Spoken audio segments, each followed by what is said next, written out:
manager on the leasing side, and I'm on the sales side. I just wanted to clarify. You're on the...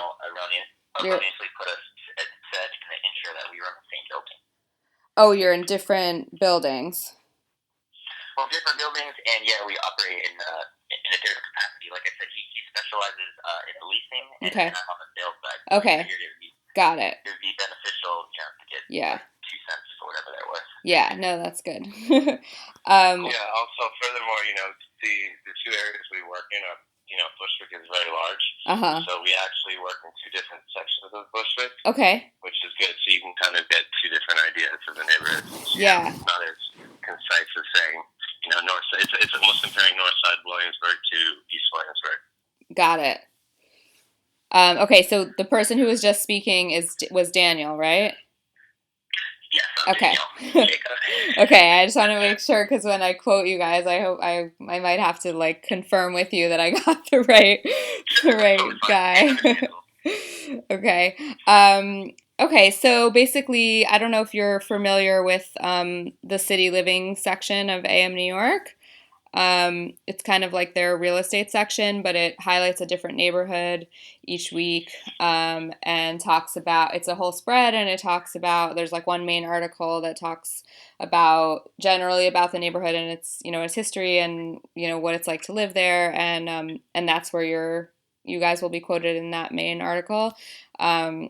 And then there's, a few other, I'm going to interview someone who lives in the neighborhood and, that kind of talk about some businesses in the neighborhood. So basically I'm just looking for, I guess if we want to start by just kind of an overview of the neighborhood, what it's like to live there and what people who want to live there or do live there are looking for, that kind of sort of general overview. Okay. Well, first and foremost, according to city data, I'm sure you're aware of this, but 85,000 people are now calling Bushwick home. Mm-hmm. And in 2014, Vogue rated it Bushwick the 7th coolest neighborhood. Yes. That ranked higher than Silver Lake, LA, Wynwood. I mean, it's crazy. So that being said, as far as buzz goes, few neighborhoods are garnering as much attention. So it has a huge draw, largely in part because of the close proximity to the L train. Mm-hmm. Amongst other, forms of transportation. So both Jacob and I mean, I'm sure he'll attest to this, we're seeing incredible draws from people from all over, from Manhattan, Williamsburg. Now it used to be the opposite. People used to call East Williamsburg rather than Bushwick. Now they're prideful to call it Bushwick. Right. We're seeing flocks of people. Mm-hmm. And what to expand on what's that? Oh, go ahead. I was just going to expand on that. Danny's definitely right in terms of transportation access. The L, the J, the M, they all go directly to Bushwick. These are people who are moving for more affordable options from either Williamsburg, Manhattan, 15-minute commute to Manhattan, so they can still save a bit on rent instead of spending their whole paycheck, and there's also a good amount of new farm-to-table restaurants, bars, lounges, that whole thing. You can get a little more space, bang for your buck, as some say. Mm-hmm. And then in terms of, investment or, sellability, Bushwick, that's a site, we spoke a little bit about the neighborhood amenities, but, Bushwick has seen a crazy boom. So in 2010, new development, for example, this is again on the sales side, new development was just starting to roll out. So we were seeing condominiums on the market, which averaged around $450 per square foot.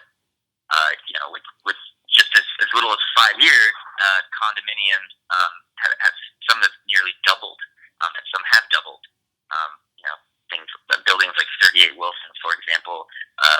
My colleague and I sold one of the units there, 4D, which was a 1-bedroom, 1-bath, for around $525,000, mm-hmm. which is about $863 per square foot. Yeah. So, the significance there is just 4 years ago, it sold for $283,000. Wow. So, exactly. That's an immediate wow factor when people look at the numbers. Another big thing is a trend right now. What we're seeing is multifamily options, and they're sprouting up everywhere. So, for just over $1 million, or $1.4 million range. Uh-huh. You can get like a completely renovated, sprawling 5+ bedroom, 3,000 square feet. It also has like an owner's duplex downstairs. Mm-hmm. The top portion has like a rentable portion. Mm-hmm. And when you compare that with Williamsburg, it's a no-brainer because around 1.1 in that range, you're going to get like a 2-bedroom. Right. So when you compare getting a 2-bedroom to a multi-family, I mean, we're seeing people flocking there in droves. Uh-huh.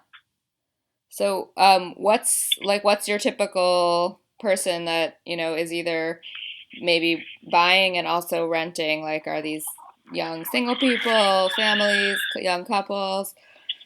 Well, that's a question that we can't really get into just for fair housing in terms of, pigeonholing, like who's there specifically, like commenting on, the types of people. Mm-hmm. But without escaping that question, I mean, we are seeing all types because of those generals that we gave you in terms of pull. I mean, just value in and of itself, whether it's rentals or sales, is so in your face in terms of like value that we're getting everyone pretty much knocking down our door. And so remind me, like, you said you're working in different buildings or the same building? Yeah, Jacob, is a project manager for a leasing building, and I'm doing sales. I'll let Jacob talk to you a little bit about his rental building, and then I'll tell you about a unit that I have as well. Sure. Yeah, so we opened up a building not this most recent May, but the May before. It's a 127 unit building.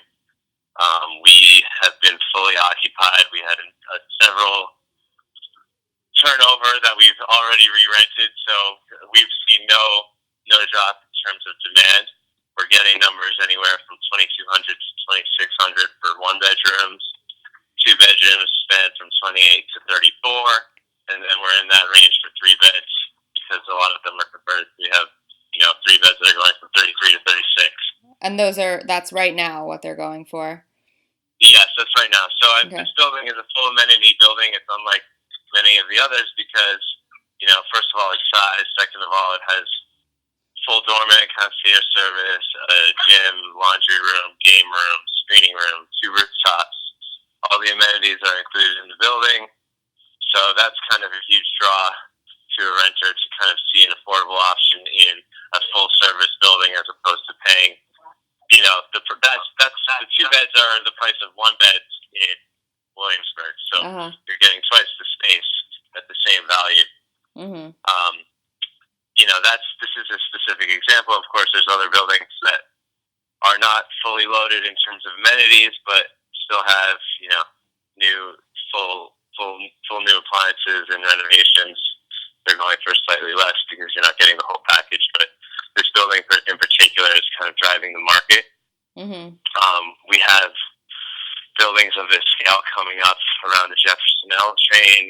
This is obviously a desirable area because of the whole artist movement with Bushwick Collective. You have all your restaurants that have this farm-to-table vibe. Some of them are being voted in terms of best restaurant in magazines and all that good stuff. Mm-hmm.